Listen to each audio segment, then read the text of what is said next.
Imagine waking up to $200 oil. Your gas tank costs $150 to fill. Your grocery bill doubles overnight. Airlines cancel flights. Stock markets crater. Economies spiral. This is not a hypothetical from a textbook. Right now, the Strait of Hormuz is under fire. It is the most important 33 kilometers of water on the planet. And one question is haunting every energy trader on Earth. How bad can this get? On February 28, 2026, the U.S. and Israel launched strikes on Iran. The operation was codenamed Epic Fury. Iran's supreme leader, Ali Khamenei, was killed. Iran's response was immediate. Missiles hit U.S. bases in Qatar, Bahrain, and the UAE. The Jebel Ali port in Dubai was struck, the busiest port in the Middle East. And then Iran did the one thing the world had feared for decades. They reached for the choke point. Within days, prices were climbing past $95, then $100, and beyond. The IRGC issued a direct warning. You will not be able to lower the price of oil artificially. Expect oil at $200 per barrel. To understand $200 oil, you have to understand this strait. It is barely 33 kilometers wide at its narrowest point, 2 shipping lanes, 3 kilometers each. But through those lanes flows 1/5 of all the oil traded in the world. Every single day, Saudi Arabia, Iraq, the UAE, Kuwait, Qatar, all of their seaborne oil exports pass through this single corridor. There is no real alternative.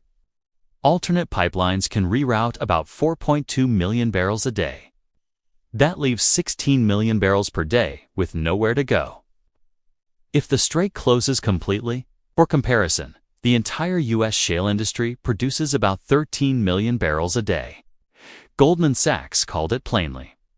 The Strait of Hormuz is the world's most critical energy choke point, with no comparable backup. Before the conflict even began, war risk insurance for tankers had doubled. For one very large crude carrier, that is an extra $250,000 per trip. Just in insurance.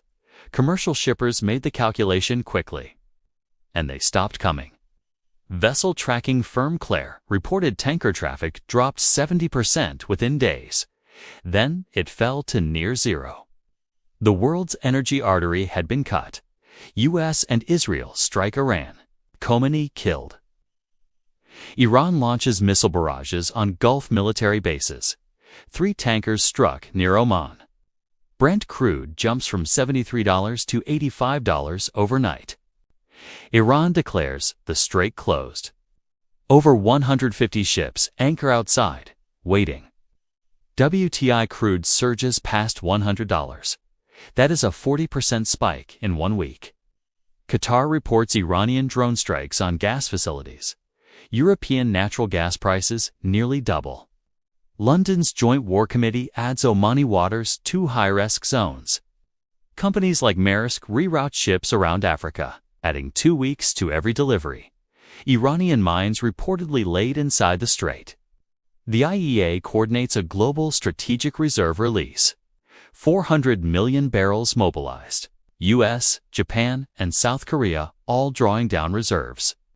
But Goldman Sachs warns this only buys months, not years.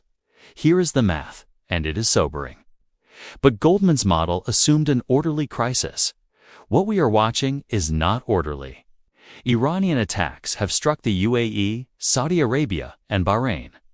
These are OPEC members. Their own oil exports are being disrupted. OPEC Plus responded with a 206,000 barrel per day increase. The market expected far more. By week 4 to 6, oil hits $150.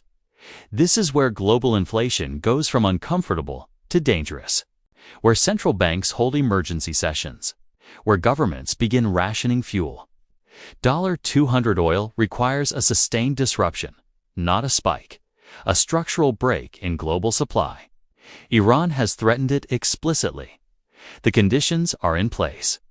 The only variable is duration. This hits your wallet first. U.S. gasoline prices were already up 17% in week 1, according to the Oil Price Information Service. Analyst Tom Closa at Gulf Oil told Axios diesel could hit $4.50 to $5 a gallon. At $200 oil, gasoline in the United States hits $8 to $10. In Europe, north of $12 to $15 equivalent. Oil is inside everything: fertilizers, plastics, transport, cold chain logistics. A sustained Hormuz disruption adds 0.8% or more to global inflation, on top of levels that were already elevated. 45% of the world's sulfur supply comes from the Gulf. Fertilizer production collapses. Food prices spike globally. At $200 oil, the poorest nations face food crises. Egypt declared a near state of emergency over disrupted supply chains. 30% of Europe's jet fuel originates from or transits through the strait. According to Kpler, at $200 oil, major carriers start grounding routes, slashing capacity, burning through cash reserves. Ticket prices double for the flights that remain. Markets hate uncertainty more than they hate bad news. The S&P 500, the FTSE, the Nikkei, all took significant hits within hours of the conflict beginning. Energy stocks surged. Transport, retail, and tech fell. The Fed faced an impossible choice: raise rates to fight oil-driven inflation and risk recession, or hold rates and let inflation spiral. At $150 oil, analysts project a global slowdown. At $200, recession is the base case, not the tail risk. Japan sources 70% of its oil imports through the strait. So does South Korea. Their entire manufacturing sectors depend on that waterway. The 1973 oil embargo triggered a global recession. This would be worse, both in scale and in speed. Not everyone loses. In the logic of energy geopolitics, when someone bleeds, someone else counts money. Russia is already selling oil to India, China, and Turkey, outside Western markets. At $200 oil, every barrel Russia exports becomes a windfall. Even at steep discounts to Brent, those revenues fund the war in Ukraine, rebuild reserves, insulate the Kremlin. Russia wins simply by watching others burn. American shale producers break even at roughly $40 to $60 a barrel. At $200 oil, the Permian Basin is the most valuable land on Earth. Shale investment surges, production climbs. America's energy independence story becomes geopolitically powerful. This is also why some voices in the U.S. energy sector have never feared Middle East instability. Saudi Arabia and the UAE are in a uniquely painful position. They benefit from high oil prices, but they are also absorbing Iranian missiles. If their infrastructure survives, the fiscal windfall funds a generation of development. If Aramco's Abqaiq facility is struck again, as it was in 2019, all bets are off. ExxonMobil, Shell, BP, Total Energies, Chevron, their quarterly earnings at $200 oil would be historic. Windfall taxes would follow. Public pressure would be intense.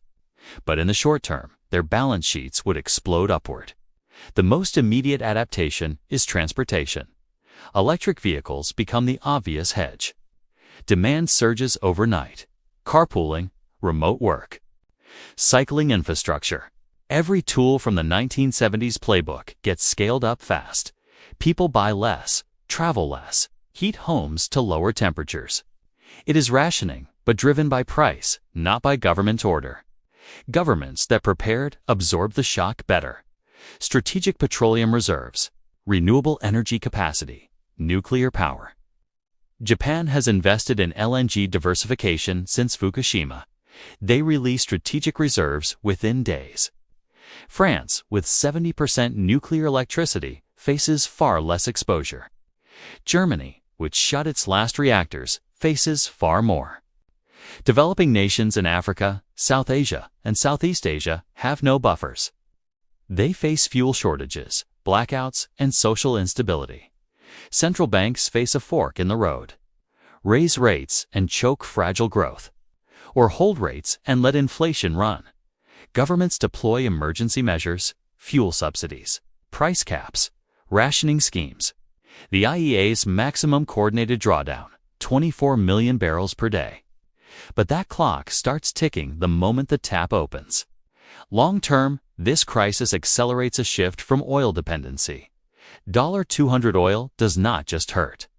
It changes behavior permanently. The 1973 oil crisis gave birth to the fuel efficiency standards still shaping cars today. The 2026 crisis could do the same for the energy transition, turbocharged by necessity. 33 kilometers. That is all that stands between the world as we know it and economic chaos. The 2026 Iran conflict showed us with brutal clarity how fragile this architecture truly is. For decades, experts warned that routing the world's oil through one waterway was an extreme systemic risk. Policymakers listened and did very little. Now the bill has come due. $200 oil is not inevitable. The conflict could de-escalate. Diplomacy could open a path. Reserves could buy time. But the deeper truth this crisis exposed is structural. The world's dependence on a narrow strip of contested water was never sustainable.